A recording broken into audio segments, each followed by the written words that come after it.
Hi, I'm Katie Kyle, and this is my video reflection for my final gerontology project. So, the questions. The first one will be, explain why you chose your topic and how it relates to your personal interest. So, I chose to talk about the spirituality in hospice.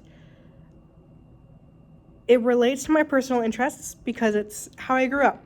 I ended up interviewing my dad, who is a hospice chaplain, and I grew up being the pastor's kid in the parish because he was preaching while I was growing up. I do work at Solvay Hospice House here in Duluth, and I do have an interest in working with hospice in the future. So seeing how those two correlate, and I think it is something that is often overlooked in the field because we often think about nursing, home health care, social work, but also thinking about spiritual and personal needs mentally that the chaplains and the spiritual care coordinators go through and deal with every single day, I think is incredibly important. That is often overlooked. So discussing key insights gained from being mortal and how they shaped our research. So it brings attention to the role of hospice and palliative care by improving end-of-life experiences, which is also what my project was about. Not viewing hospice as giving up.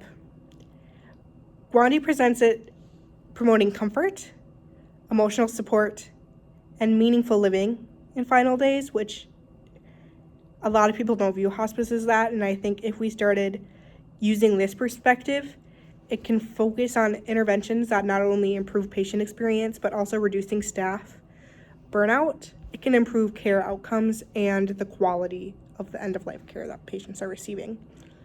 It's clear that healthcare providers are supported and able to engage more meaningfully with patients, which also, again, improves the end of the quality of life care. So reflect on what you have learned about aging and how your understanding of gerontology has evolved throughout this course. It has very much solidified what I have learned. So with how I grew up going to nursing homes with my dad when I was younger, just because he could bring me and the ladies like to talk and see a little girl in her little dresses,